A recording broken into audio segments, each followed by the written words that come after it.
স্বপ্নের মতো সময় পার করছেন টাইগার ডান হাতে ওপেনার সাইফ হাসান। ব্যাট হাতে প্রতিনিয়ত ছাড়িয়ে যাচ্ছেন নিজেকেই।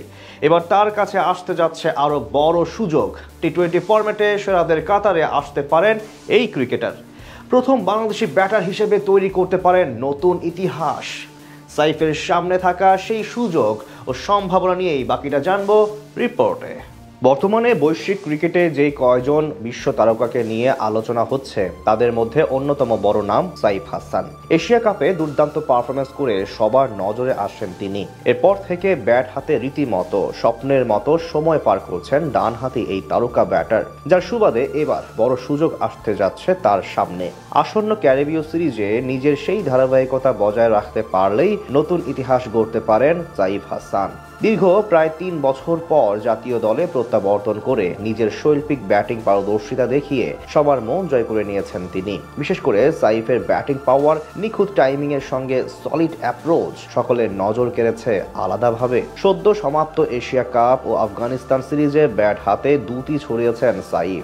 এশিয়া কাপে সংযুক্ত আরব আমিরাতের মাটিতে টানা 2 হাফ সেঞ্চুরি করেছিলেন শ্রীলঙ্কা ও ভারতের মতো বিশ্বমানের বোলারদের বিপক্ষে। তার ছক্কা হাঁকানোর সক্ষমতায় মুগ্ধ হয়েছে সবাই। সবশেষ নেদারল্যান্ডসের বিপক্ষে টি-20 ফরম্যাটে প্রত্যাবর্তন করার পর এই বছর এখন অবধি 10টি ম্যাচ খেলেছেন সাইফ। সেখানে 38.87 গড়ে করেছেন 311 রান। তার চেয়ে বড় কথা, সাইফের স্ট্রাইক রেট প্রায় 140 ছুঁই।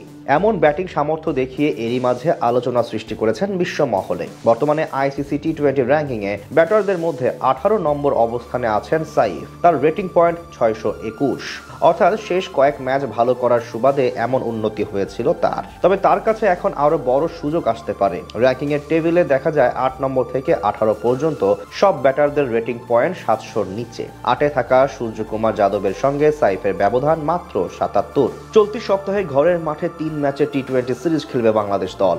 সেখানে সব ঠিক থাকলে 3টি ম্যাচই ওপেনিং পজিশনে দেখা যেতে পারে সাইফকে। আর 3 ম্যাচের মধ্যে কমপক্ষে 2টিতে হাফ সেঞ্চুরি করতে পারলেই বাজিমাত করবেন তিনি। কারণ তখন তার রেটিং পয়েন্ট বেড়ে যাবে অনেকখানি, যার সুবাদে সুযোগ থাকবে 700-র ওপরের রেটিং পয়েন্ট নিয়ে যাওয়া, যেটা করতে পারলে সেরা 5-এ ঢুকে যেতে পারবেন ডানহাতি এই ক্রিকেটার। বাংলাদেশের হয়ে এর আগে আইসিসি টি-20 র্যাঙ্কিংয়ে সর্বনিম্ন 10 নম্বরে উঠেছিলেন সাব্বির রহমান। এবার সেই সুযোগটাই আসতে যাচ্ছে সাইফ হাসানের সামনে। তাছাড়া 3 ম্যাচে মিনিমাম যদি 150 রান করতে পারেন তাহলে সুযোগ থাকবে আরো বেশি এগিয়ে যাওয়ার। তার সাম্প্রতিক সময়ের পারফরমেন্স অবশ্য বলছে সেটি অসম্ভব কিছু নয়। যদি ধারাবাহিকতা বজায় রাখতে পারেন তিনি এবং নিজের সেরাটা দিতে পারেন তাহলে 2টি অর্ধশতক আসতেই পারে তার কাছ থেকে। কারণ নিজের সবশেষ টি-20 ম্যাচেও আফগানদের বিপক্ষে 64 রানের অপরাজিত ম্যাচ উইনিং ইনিংস খেলেছিলেন তিনি।